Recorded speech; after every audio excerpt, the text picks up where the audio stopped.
Size increase from top to bottom. Size increase कहाँ से होता है? टॉप टू बॉटम होता है किसमें? पीरियड में। ये चीज अब आपने याद रखनी है सारी, इनको कंफ्यूज नहीं करना। एटॉमिक साइज जो है वो कैसे इंक्रीज होता है पीरियड में? टॉप टू बॉटम, ऊपर से नीचे की तरफ आएंगे तो क्या होगा? इंक्रीज होगा। और डिक्रीज पीरियड में कैसे डिक्रीज होगा? Size decrease from left to right. Sorry, ये जो है टॉप टू बॉटम जो होगा वो होगा पीरियड, और size decrease from left to right in a group. ठीक है, यहाँ पे वो ग्रुप की बात कर रहे हैं, यहाँ पे मिस्टेक है। ठीक है, तो डिक्रीज क्या होगा? From left to right in a period. जैसे ही हम लेफ्ट टू राइट की तरफ जाएंगे तो साइज जो है वो कम होना शुरू हो जाएगा। शील्डिंग इफेक्ट है इफेक्टिव। अभी शील्डिंग इफेक्ट जो है ये होता है कि हमारे पास इफेक्टिव न्यूक्लियर चार्ज होता है, ठीक है, जेड, जिसको हम बोलते हैं जो है हमने ये कल डिस्कस किया था, अफेक्टिव एटॉमिक नंबर रूल। ठीक है, एटॉमिक नंबर, ठीक है, complete reduction in the free of attraction due to presence of entering electrons. Effective nuclear charge होता है हमारे पास जी, और ये क्या होता है? Reduction in free of attraction due to presence of entering electron. ठीक है, इलेक्ट्रॉन्स की एंटरिंग की वजह से इसमें जो रिडक्शन है इन फ्री ऑफ अट्रैक्शन होती है। स्क्रीनिंग कांस्टेंट है हमारे पास sigma, decrease in nuclear charge. ठीक है, जो है अब हमने अगर शील्डिंग इफेक्ट के लिए जो फॉर्मूला उसने दिया हुआ है वो क्या है? शील्डिंग, ये shielding effect is equal to Z original minus sigma is equal to Z actual.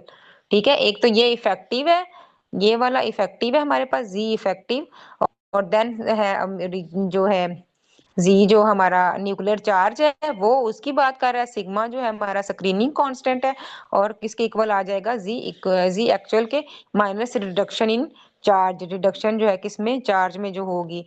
और जो हमारा है शील्डिंग इफेक्ट वो इनवर्सली प्रोपोर्शनल है किसके? एटॉमिक साइज के। बाकी दोनों चीजें जो है कैसे इंक्रीज और डिक्रीज हो रही थी वो आपने याद रखना है। और जो शील्डिंग इफेक्ट है वो क्या है? वो इनवर्सली प्रोपोर्शनल है किसके? साइज ऑफ एटम के।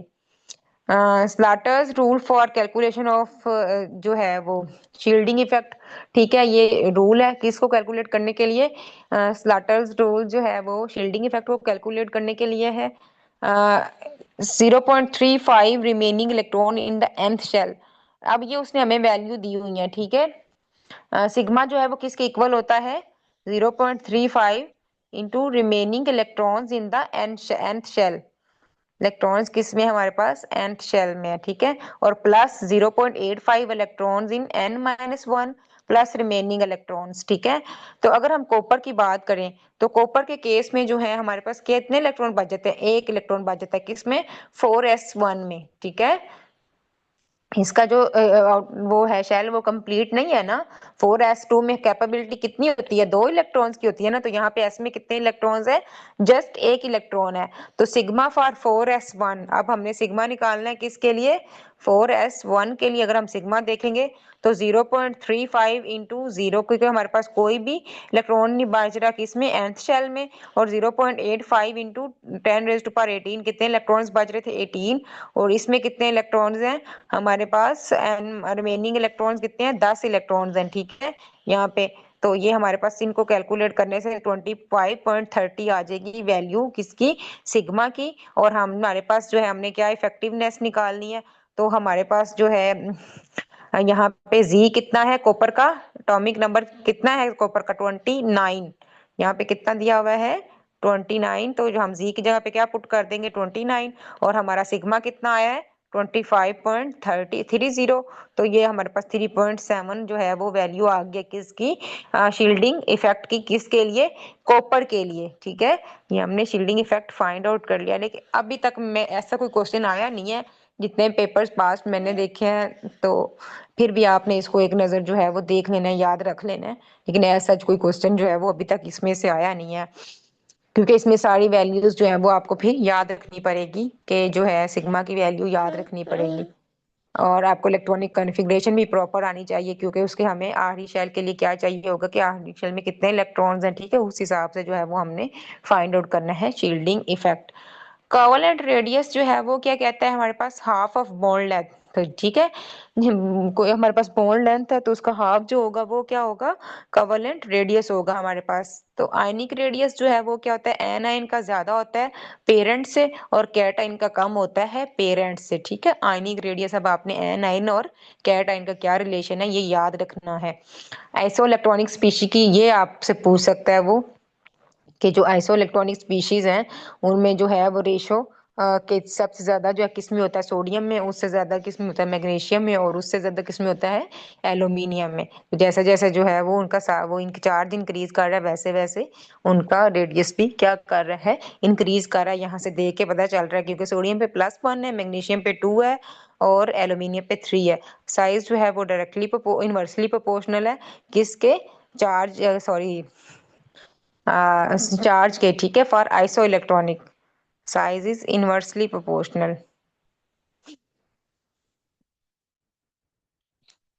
इट्स मीन के जितना साइज होगा, साइज ज्यादा होगा तो उसका चार्ज उतना ही कम होगा। ठीक है, ये दोनों आपस में इनका क्या रिलेशन है, इनवर्स रिलेशन है। आयोनाइजेशन एनर्जी है जिसको हम आयोनाइजेशन एनर्जी, आयोनाइजेशन पोटेंशियल भी बोलते हैं। ठीक है, तो आपने कंफ्यूज नहीं करना इसको, एक ही चीज है। फ्रॉम आइसोलेटेड गैसियस एटम, ठीक है, metal have low ionisation energy, non metal have high ionisation energy. अब वो कहता है कि जो मेटल्स हैं उनकी लो आयोनाइजेशन एनर्जी होती है, जो नॉन मेटल है उनकी आयोनाइजेशन एनर्जी क्या होती है, हाई होती है। तो ये चीज आपने याद रखनी है। अब ग्रुप में इसका ट्रेंड देख लेते हैं। ग्रुप में ये डिक्रीज करेगी टॉप टू बॉटम, जब हम क्या करेंगे, ऊपर से नीचे, सॉरी ऊपर से नीचे की तरफ आएंगे तो इंक्रीज डिक्रीज करेगी, और पीरियड में इंक्रीज करेगी लेफ्ट टू राइट। ठीक है, जब हम लेफ्ट टू राइट की तरफ जाएंगे, noble gases have higher ionisation, जैसे जैसे हम नोबल गैसेस की तरफ जाएंगे तो आयोनाइजेशन एनर्जी और ज्यादा होती जाएगी, क्योंकि नोबल गैसेस के पास आयोनाइजेशन एनर्जी ज्यादा होती है। आयोनाइजेशन एनर्जी और न्यूक्लियर चार्ज का आपस में डायरेक्ट रिलेशन है। ठीक है, और इसके अलावा इनवर्स रिलेशन है किसके साथ, प्रिंसिपल क्वांटम के साथ। ठीक है, एन इंक्रीज करेगा तो आयोनाइजेशन डिक्रीज करेगी, और आयोनाइजेशन इंक्रीज करेगी तो एन जो है वो क्या करेगा, डिक्रीज करेगा। इसी तरह हमारे पास है आयोनाइजेशन एनर्जी जो है वो चार्ज के भी इनवर्सली, सॉरी साइज के भी इनवर्सली प्रोपोर्शनल है। ठीक है, साइज ज्यादा होगा एलिमेंट एटम का तो एनर्जी जो आयोनाइजेशन एनर्जी जो है वो कम होगी, और अगर साइज ज्यादा है तो ionisation energy, sorry ionisation energy ज्यादा है तो साइज क्या होगा, कम होगा। अब आयोनाइजेशन एनर्जी का ट्रेंड है ऑर्बिटल्स में क्या है, एस की सबसे ज्यादा होगी पी से, और पी की ज्यादा होगी डी से, और डी की ज्यादा होगी एफ से। आयोनाइजेशन फॉर फील्ड ऑर्बिटल ज्यादा होगी किसकी निस्बत, हाफ फील्ड की निस्बत। ठीक है, आयोनाइजेशन एनर्जी जो है हाफ फुल फील्ड की ज्यादा होती है as comparison to half filled या पार्शली फील्ड। ठीक है, अब यहाँ पे है आयोनाइजेशन फॉर आइसो इलेक्ट्रॉनिक, जो है हमारे पास कैल्शियम की ज्यादा है, उससे ज्यादा पोटाशियम की है, फिर क्लोराइड की है, फिर सीजियम की है। ठीक है, सॉरी सल्फर की है, सल्फाइड की है। एक्सेप्शन जो है ionisation of group 2A filled s 5A half filled p is greater. अब वो कहता है कि आयनाइजेशन एनर्जी जो है किसकी, ग्रुप 2A की, वो फील्ड है तो उसकी वो है and 5A half filled p is greater. ठीक है, तो इनकी क्या होगी, ज्यादा होगी। अभी हमने पढ़ा कि as compare filled, completely filled की ज्यादा होगी as comparison to half filled. अभी हम ये रिलेशन पढ़ के आए ना, लेकिन ये एक्सेप्शनल है कि जो हमारे पास एक्सेप्शनल किस केस में है, ग्रुप 2A के केस में। उसका हालांकि जो एस सब शेल है वो फील्ड है, कंप्लीटली फील्ड है एज कंपैरिजन टू पी। तो लेकिन क्या है कि इस केस में क्या है कि आयनाइजेशन एनर्जी जो है वो पी की ज्यादा है as comparison to s, s के मुकाबले में उसकी ज्यादा है। तो ये एक्सेप्शन है, ये आपने याद रखनी है कि कौन कौन से ग्रुप में एक्सेप्शन है आयनाइजेशन एनर्जी की। नेक्स्ट है इलेक्ट्रॉन एफिनिटी। इलेक्ट्रॉन एफिनिटी क्या होती है, energy release or absorb when electron is added to atom or ion. कोई भी जब हम इलेक्ट्रॉन जो एटम में निकालते हैं, सॉरी एटम, इनमें when electron added to atom or ion, ठीक है, तो हमारी जो एनर्जी रिलीज और अब्सॉर्ब होती है उसको हम क्या बोलते हैं, इलेक्ट्रॉन एफिनिटी बोलते हैं। Ion electron affinity is released E minus delta H होगी। ठीक है, और E A2 इज अब्सॉर्ब, जब इलेक्ट्रॉन एफिनिटी अब्सॉर्ब होगी तो पॉजिटिव होगी। ठीक है, एनर्जी क्या होगी, पॉजिटिव होगी, और जब रिलीज होगी तो एनर्जी क्या होगी, नेगेटिव होगी। सॉरी चेंज जो है, इंथैल्पी चेंज जो है, सॉरी, वो नेगेटिव होगा। From top to bottom, top to bottom की तरफ हम जाए तो इलेक्ट्रॉन एफिनिटी क्या करेगी, कम होएगी, और लेफ्ट टू राइट जाएंगे तो इंक्रीज होगी। फैक्टर्स कौन से इफेक्ट करते हैं? साइज जो है वो इनवर्सली प्रोपोर्शनल है, न्यूक्लियर चार्ज जो है वो डायरेक्टली प्रोपोर्शनल है। Electron affinity is less for complete filled orbital and then for half filled. अब जो है इलेक्ट्रॉन अफिनिटी जो है वो किसके लिए कम होती है? कंप्लीट फील्ड ऑर्बिटल के लिए, और हाफ फील्ड के लिए जो है वो ज्यादा होती है। ये ऑपोजिट है किसके? आयोनाइजेशन की ऑपोजिट है। एक्सेप्शन, अब इसमें एक्सेप्शन क्या है? Electron affinity of group 2a filled s and 5a half filled p is lower. ठीक है। Increase in period electron affinity for N, nitrogen की कंपेयर हो रही है किसके साथ? ऑक्सीजन के साथ। और ब्रिलियम की जो है वो नाइट्रोजन की ज्यादा कम है, सॉरी, ऑक्सीजन से, लेकिन ब्रिलियम की ज्यादा है लिथियम से। Exception half filled orbital, exception क्या है? हाफ फील्ड ऑर्बिटल्स है, तो फिर भी क्या है? ज्यादा है। टॉप टू बॉटम जब हम जाएंगे तो क्लोराइड ज्यादा होगी, फिर फ्लोराइड की होगी, फिर ब्रोमाइड की होगी, फिर आयोडाइड की होगी। ठीक है। फिर सल्फर की जो है वो less greater than zero, exception for fluoride. Fluoride के लिए क्या है? एक्सेप्शन है। इलेक्ट्रोनेगेटिविटी जो है इसमें ज्यादा हो रही है ना, उसमें ज्यादा नहीं, मतलब कि फ्लोराइड जो है वो एक्सेप्शनल केस है, इसमें क्या हो रही होगी? कम हो रही होगी। इलेक्ट्रोनेगेटिविटी क्या होती है? To attract a shared pair of electrons. ठीक है, इसने क्या करना है? शेयर पेयर ऑफ इलेक्ट्रॉन्स को अट्रैक्ट करना है। अब ये टॉप टू बॉटम क्या होती है? डिक्रीज होती है। ठीक है। और लेफ्ट टू राइट क्या होती है? इंक्रीज होती है। फैक्टर्स इसको कौन से इफेक्ट कर रहे हैं? शील्डिंग इफेक्ट कर रहा है, और ऑक्सीडेशन स्टेट के डायरेक्ट रिलेशन है, आयोनाइजेशन के साथ भी इसका डायरेक्ट रिलेशन है, साइज के साथ इनवर्स रिलेशन है, और जो है इसके साथ आयोनाइजेशन पॉजिटिव करेक्टर उसके साथ भी इसका क्या रिलेशन है? डायरेक्ट रिले सॉरी, इनवर्स रिलेशन है। नेक्स्ट है हमारे पास electronegativity. According to Mulliken, average of ionisation energy plus electron affinity is equal to electronegativity. ठीक है। इलेक्ट्रोनेगेटिविटी फॉर एसपी ज्यादा, एसपी की ज्यादा होगी as comparison to sp2 and then sp3 orbital. ठीक है। जो है इलेक्ट्रोनेगेटिविटी एस की ज्यादा होगी, फिर पी की, फिर डी की, और फिर एफ की होगी। फॉजन्स रूल क्या कहता है? The ability of cation to polarise the nearby anion is polarisation ability or polarising power. ठीक है। फॉजन रूल क्या कहता है? कि कोई भी कैटाइन है, ability of cation to polarise, के कोई भी हमारे पास कैटाइन और उसके पास एबिलिटी है कि वो अपने जो है उसके पास कोई भी नियर बाय एनाइन है उसको क्या कर सकता है? पोलराइज कर सकते हैं अपनी पोलराइजेबिलिटी की वजह से या अपनी पोलराइजेशन पावर की वजह से। तो वो रूल कौन सा है? फाजन रूल है। कौन पोलराइज करेगा? कैटाइन पोलराइज करेगा, और किसको पोलराइज करेगा? एनाइन को पोलराइज करेगा। ठीक है। Larger anion is more easily polarise, जितना एनाइन का साइज ज्यादा होगा वो उतनी जल्दी पोलराइज हो जाएगा। Polarise power is direct charge on cation. ठीक है। कैटाइन पे जितना भी चार्ज होगा वो क्या होती है? वो उसकी पोलराइजिंग पावर होती है। Polarise power is direct lesser size of cation. ठीक है। तो ये डायरेक्ट है किसके? साइज के। ठीक है। जितना साइज छोटा होगा उतनी पोलराइजिंग पावर ज्यादा होगी। Charge density is equal to charge of cation radius of cation. तो चार्ज डेंसिटी का फॉर्मूला क्या होता है हमारे पास? Charge of cation over radius of cation. ठीक है। मेल्टिंग एंड बॉइलिंग पॉइंट्स हैं। Melting character increase, melting point, boiling point generally decrease in a group. ठीक है। मेटेलिक करेक्टर जैसे जैसे इंक्रीज करेगा तो उसका मेटेलिक पॉइंट, बॉइलिंग पॉइंट जो है वो क्या करेगा? डिक्रीज होता जाएगा। साइज जो है वो बिगर होगा एटम का, और वो लूजली पैक्ड होंगे। ठीक है। जितना एटम का साइज बड़ा होगा तो वो लूजली पैक होंगे, और पीरियड में मेल्टिंग और बॉइलिंग पॉइंट जो है वो इंक्रीज करेंगे अप टू ग्रुप 4a तक, और उसके बाद क्या होना शुरू हो जाएंगे? कम होना शुरू हो जाएंगे।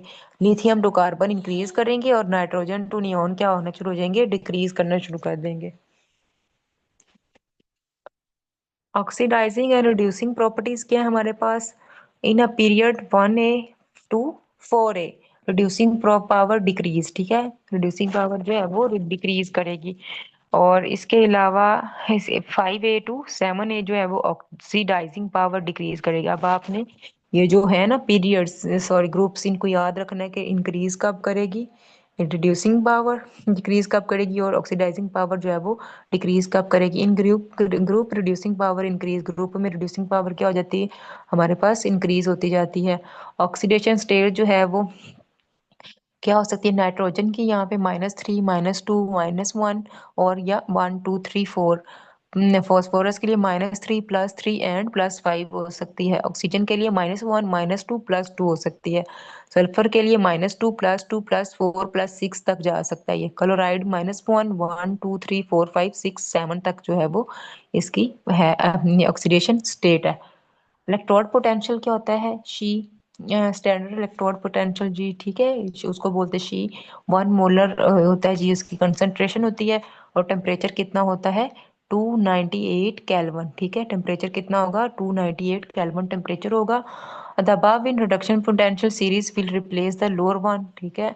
Element having lower value of reduction potential negative value ability to get reduce and will be oxidise. अब एलिमेंट जो होंगे जिनकी रिडक्शन पोटेंशियल की वैल्यू क्या होगी? कम होगी, negative, it's mean negative value है, तो उनके पास एबिलिटी होगी कि वो क्या हो जाए, रिड्यूस हो जाए एंड और विल गेट रिड्यूस्ड, ठीक है, वो रिड्यूस होके और किस फॉर्म में चले, ऑक्सीडेशन ऑक्सीडाइज फॉर्म में चले जाएंगे, ठीक है।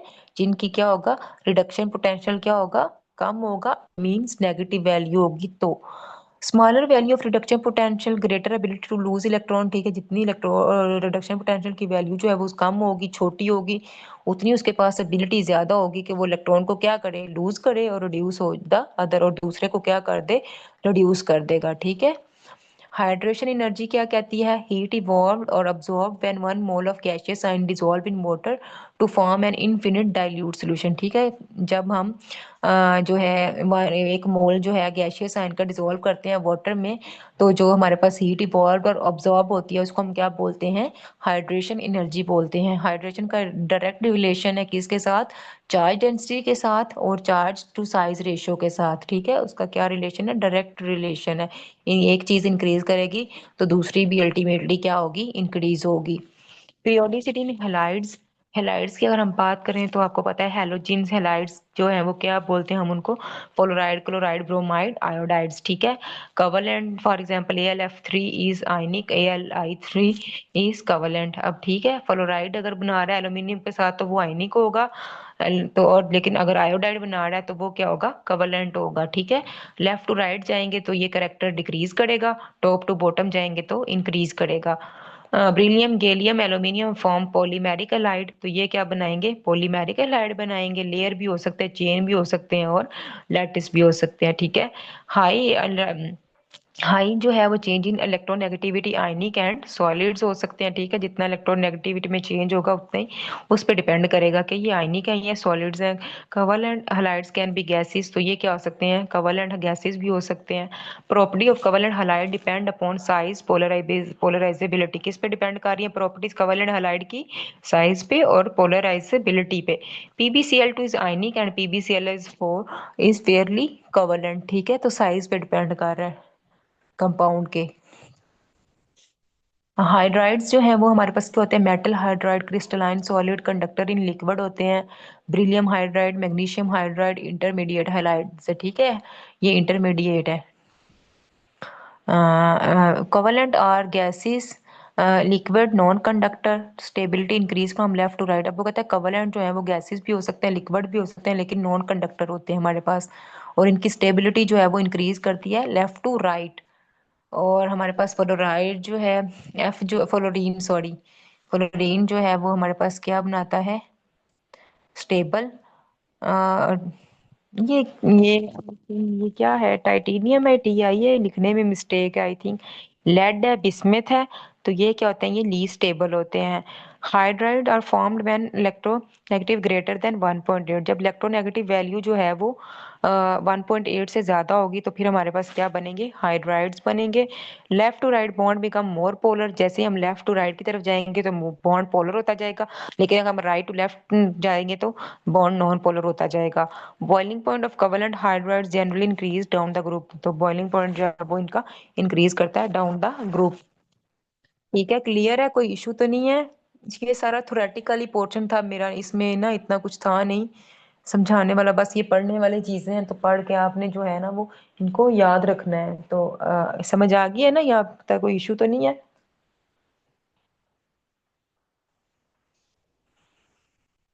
लेक्चर वो शॉर्ट करते करते फिर भी इतना लंबा हो जाता है ना। ऑक्साइड्स है हमारा लास्ट टॉपिक जी। बाइनरी कंपाउंड किसके होंगे? ऑक्साइड से, सिंपल सी बात है, किसके? ऑक्सीजन के। ठीक है। और इनको हम इनकी नेचर पे डिवाइड करते हैं, ये एसिडिक भी हो सकते हैं, बेसिक भी हो सकती हैं और एम्फोटेरिक भी हो सकती हैं ऑक्साइड्स हमारे पास। आयनिक एंड कवलेंट बॉन्डिंग होती है इनमें। Metal oxide basic, left side of period. ठीक है। मेटल्स ऑक्साइड जितनी भी होंगी सब क्या होंगी? बेसिक। नॉन मेटल ऑक्साइड क्या होंगी? एसिडिक होंगी और राइट साइड होंगी किसकी? पीरियोडिक टेबल पे। एम्फोटेरिक ऑक्साइड जो होती हैं वो हमारे पास कौन कौन सी, आपने याद रखना है, beryllium oxide, zinc oxide, aluminium oxide, bismuth oxide. ये पूछ सकते हैं आपसे कि एम्फोटेरिक ऑक्साइड की एग्जाम्पल कौन सी है, तो आपको पता होना चाहिए। टॉप टू बॉटम जाएंगे तो जो हमारी बेसिक स्ट्रेंथ है वो क्या होगी? कम हो रही होगी। ठीक है। ट्रेंड से देख के पता चल रहा है आपको, ये ट्रेंड भी आपने याद रखना है। ट्रांजिशन एलिमेंट्स में रिवर्स ट्रेंड होता है हमारे पास। ठीक है। इसके उल्ट होगा। Acidity increase with increase in oxidation state of central atom. ठीक है। एसिडिटी कब इंक्रीज करेगी? जब जो है ऑक्सीडेशन स्टेट जैसे जैसे सेंट्रल एटम की इंक्रीज करेगी तो वो ज्यादा हो जाएगी। अब यहाँ पे ये देखें, क्लोरीन के केस में पहले Cl है, तो ठीक है, यहाँ पे ऑक्सीडेशन जो स्टेट है कम है, यहाँ पे ज्यादा होगी, ClO3 में उससे ज्यादा हो जाएगी, ClO4 में उसी तरह ज्यादा हो जाएगी। इसी तरह MnO में, NO में कम है, फिर MnO2 में ज्यादा हो जाएगी ऑक्सीडेशन स्टेट। ठीक है। MnO2 में उससे ज्यादा हो जाएगी और MnO2O7 उसमें उससे ज्यादा हो जाएगी। तो इस तरह ये क्या हो जाएगा? एसिडिटी जो है वो इनकी इंक्रीज करेगी। तो इट्स मीन MnO2 सबसे ज्यादा एसिडिक है। ठीक है। As comparison to MnO। तो आपसे वो पूछ सकता है क्वेश्चन कि MnO2O7 ज्यादा एसिडिक है या MnO है, तो आपको पता होना चाहिए कि Mn2O7 जो है वो ज्यादा एसिडिक है। तो ये हमारा आज का जो चैप्टर था, पीरियोडिक टेबल एंड पीरियोडिसिटी, तो ये सब उसके बारे में था। ये कंप्लीट हो गया है। कोई क्वेश्चन है आपका तो आप पूछ लें, वरना फिर हम क्लास जो है वो खत्म करते हैं।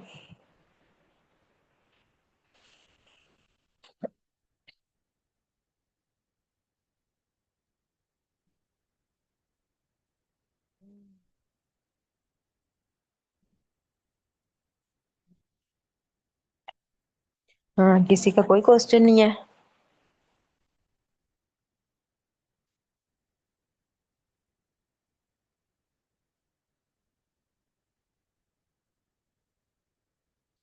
चलें जी, क्लास खत्म करते हैं। ओके जी, अल्लाह हाफिज।